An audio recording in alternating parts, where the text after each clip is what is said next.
Welcome. Let's start with our top story. Janet Yellen has made history by becoming the first female Treasury Secretary of the United States. Yellen won with an overwhelming majority in the Senate. 84 senators confirmed her nomination, while 15 opposed. Janet Yellen becomes the third member of Biden's cabinet to be confirmed. Now, Senate Majority Leader Chuck Schumer said Yellen has made history for a second time, 7 years after she became the first woman to chair the Federal Reserve. Of course, Janet Yellen is best known for her tenure as chair of the Federal Reserve, overseeing a period of falling unemployment and steady economic recovery from the global financial crisis. Few people possess the experience and expertise that Ms. Yellen would bring to the Treasury, particularly during this moment of economic crisis. At the Treasury Department, there are long hallways on the third floor where the portraits of all 77 Treasury secretaries hang, all of them men, all the way back to Alexander Hamilton, the first secretary. I am thrilled today to vote to confirm the first woman to ever hold the position of Treasury Secretary, and someday add her portrait to that hallway. Janet Yellen will have to hit the ground running. IMF projections indicate a strong American recovery is on the cards. The U.S. economy is expected to grow by 5.1% in 2021.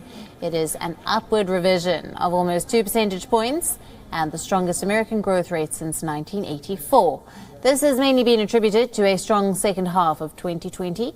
Plus, the new COVID stimulus bills have put money in the pockets and offered small businesses much-needed support. The American economy would do even better if Congress passes the $1.9 trillion relief package. This is where Janet Yellen is expected to play a crucial role.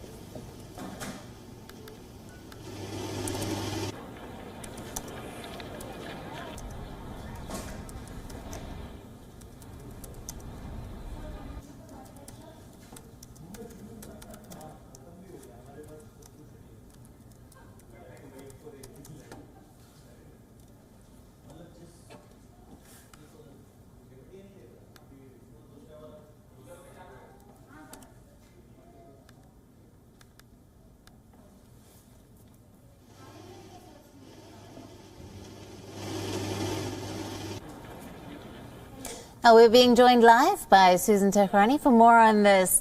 Hello to you, Susan. It's good to speak to you now. Yellen has made history for a second time in 7 years after she became the first woman to chair the Federal Reserve. What are we expecting from Janet Yellen as the first female Treasury Secretary of the U.S.?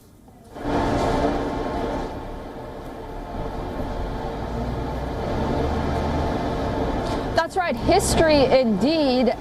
Both Democrats and Republicans praised Janet Yellen for her nomination and to take this historic step that she did as the first female Treasury Secretary. She was confirmed by the Senate with overwhelming support from both Democrats and Republicans. The people that did oppose her were mostly Republicans, and the reason for that was that at the end of the day, Janet Yellen will have to carry out President Biden's economic policies. And one Republican from North Dakota actually came out and said, and this is the sentiment among many Republicans, by the way, even those who did vote for her and hope that they can work together, is they're concerned that perhaps she seems too eager to raise taxes on ordinary Americans because of the fact that the Biden administration is pushing a $15 minimum wage for federal workers. Where that money is going to come from? Usually it's going to be the American taxpayer who's going to pay for that. Her energy policies are a job killer, according to Republican Senator Kevin Cramer. That alluding to the halting of the Keystone Pipeline, which is on the border with Canada, one of Biden's climate policies in that regard.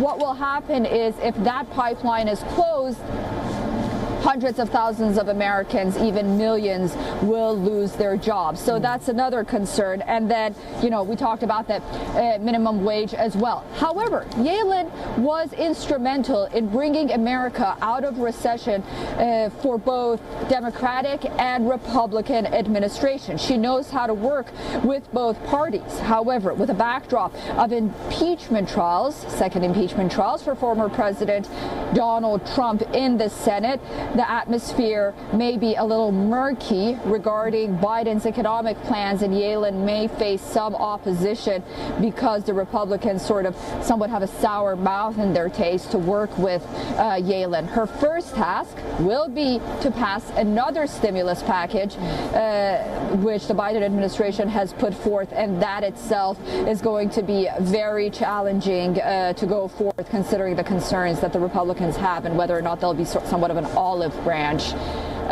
put forth by the Biden administration prior to trying to pass that stimulus package. Right, Susan, on that, that is the focus, I think, at the moment. This is the $1.9 trillion relief package. Take us through some more details on this. The $1.9 trillion relief package, this is something the Biden administration has been really pushing. The reason this is challenging is the Senate just passed a $900 billion relief package. So this will kind of be, a complement to that, so to say, and Republicans are wondering whether or not the country can really afford that at this point in time. I do want to say that in the backdrop of all this is the new IMF report coming out about the global economy. So amid exceptional uncertainty, according to the IMF, the global economy is projected to grow 5.5% in 2021. This is because there is calls for a vaccine, there is hope for a vaccine. However, it's not as high as we wanted it to be because of the new variants of the coronavirus vaccine that's coming out in some countries and some continents. Bear with me here. It all ties together at the end. The U.S. stimulus drives 5.1% jump in 2021.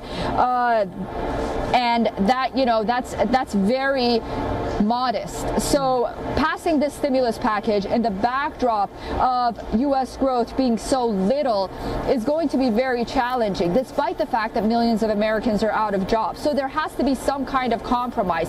It probably won't be $1.9 trillion. It might be less. And one of the reasons, because of the backdrop of this IMF report, I do want to point out something for our viewers, that IMF projects China's growth to be 8.1% in 2021, a main competitor for the U.S. economy. And let's not forget, that's where the virus came out from. So a projection there on how China is faring despite distributing this vaccine to the rest of the world. Susan, thank you very much for bringing us all the latest. Great to speak to you. WION, now available in your country. Download the app now. Get all the news on the move.